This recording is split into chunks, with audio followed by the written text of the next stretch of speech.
Welcome back to Tech Stack for all you tech enthusiasts. In this video, we'll cover signal-based forms and how to apply validations. This is a major change introduced in Angular 21, where signal-based forms are now available in beta mode. Signal forms are different from what we're used to, since this approach is completely new for Angular developers. Hopefully, in upcoming versions of Angular, signal-based forms will become stable and ready for production use. Open the integrated terminal inside the Pages folder. From there, create a new component called Signal Forms. This will set up everything we need to start working with signal-based forms.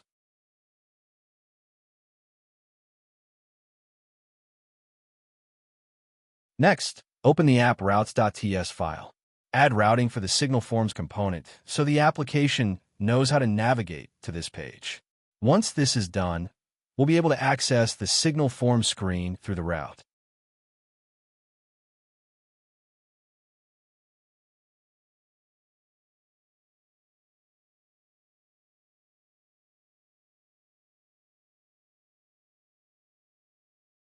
Now, open the app HTML file.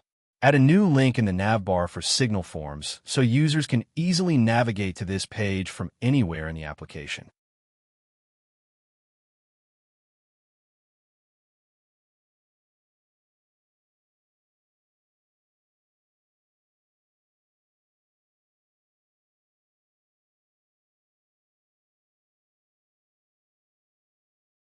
Now, open the terminal and run the project using ng-serve command. This will start the Angular development server. Once it's running, open the browser and load the application to see everything in action.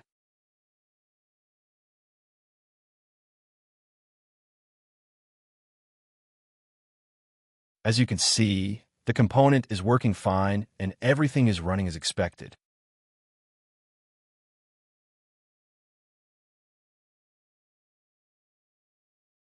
Now, open the Signal Forms component.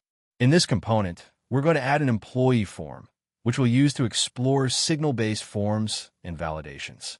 First, create a signal called EMP model. This signal will hold the data for our employee form and act as the model for the signal-based form. Now, add two fields to the EMP model signal. Include a name field and an email field, both initialized with empty values.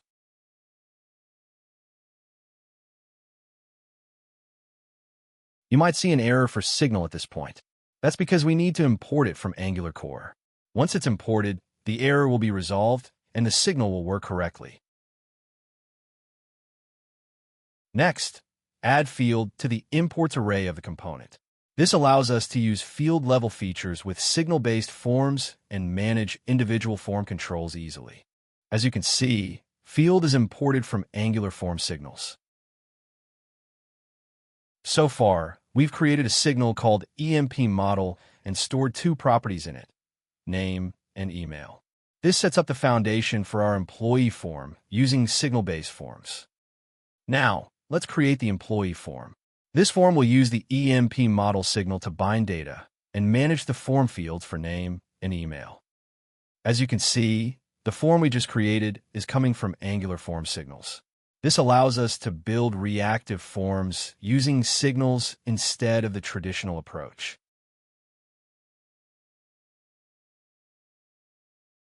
Inside the form, specify the EMP model signal as the form's data source. This binds the form fields directly to the signal, keeping the data reactive and in sync. First, we created the EMP model using a signal. Then, we created the form, and inside the form, we specified the EMP model as the data source to bind the form fields. Now, open the HTML template. For the form inputs, use field binding to connect each input to the corresponding property in the EMP model. Now, create an input field for the name. Bind it to the form using field binding, connecting it to the name property in the EMP form.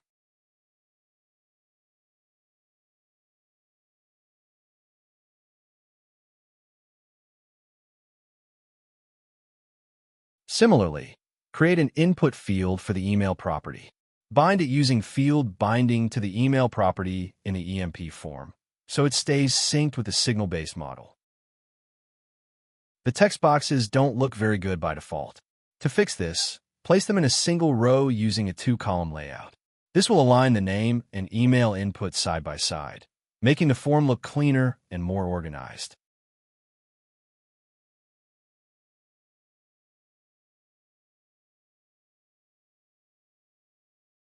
Before moving ahead, as you know, Angular recently released Angular 21. We are covering Angular 21 from scratch, so if you're a beginner or intermediate, this series will be highly recommended for you. We have also provided the Angular 21 playlist in the description for easy access. Next, display the form object directly using interpolation. This will let us see the current values of the EMP form in real time as we type into the input fields.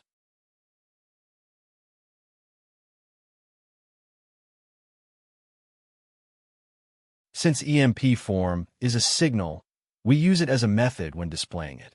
This ensures we get the latest value of the form whenever it changes. Next, add JSON pipe to the imports array. This allows us to display the form's current value in a readable JSON format using interpolation, making it easier to see all the form data. We've already covered pipes in detail. You can check out the full pipes video. The link is available in the description. As you can see, when we change the values in the text boxes, the updated data is displayed here as a JSON string. This shows the form is fully reactive and synced with a signal-based model. Now, let's move on to applying validations to the form. This will help ensure that the user enters valid data for both the name and email fields.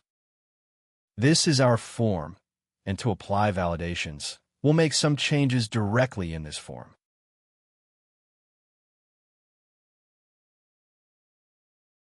Next, add a schema property to the form.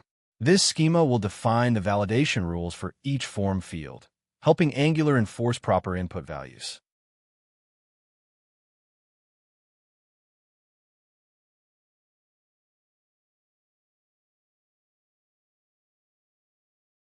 Inside the schema, you can now add validations for each field.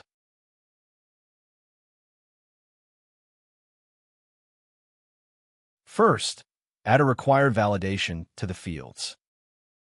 As you can see, the required validation is imported from Angular form signals. First, specify the field name for the validation.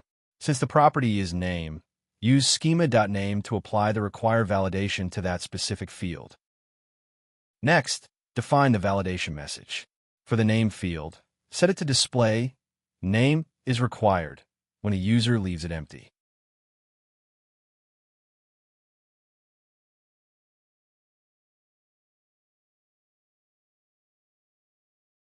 In reactive and template-driven forms, we usually show errors in the HTML using a span. But in signal-based forms, we display the validation messages directly in the class, keeping the form more reactive and streamlined. Now, apply a similar validation for the email field. Use the required validation and set the message to email is required to ensure the user cannot leave it empty.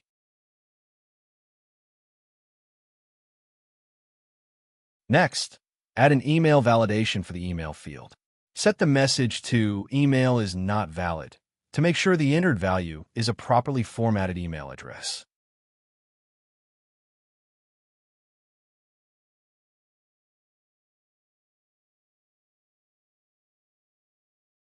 This is how you add validations in a signal-based form. Creating a signal form is straightforward, but setting up validations can be a little more complex. Now, let's handle the validation messages in the HTML.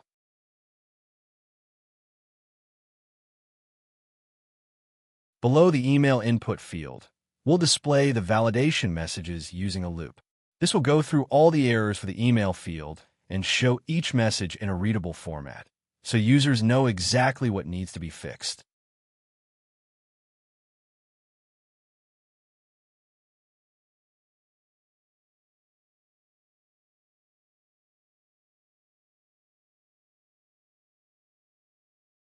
As you can see, the message email is required is displayed. As you can see, after typing an incorrect email, the message email is not valid is displayed. After typing a valid email, both error messages are removed. This shows that the signal-based form validation is working correctly in real time. This is a signal-based form with validations. This is also how you can bind any control using signals. Keep in mind, this feature is still in experimental mode, so it's not recommended for production yet. It may become stable in upcoming versions of Angular. We've already covered template-driven and reactive forms in detail. You can find the links to those videos in the description. If you're passionate about learning new technologies, make sure to subscribe to our YouTube channel, Tech Stack, and keep learning new skills. Thank you. And remember, consistency is the key to success.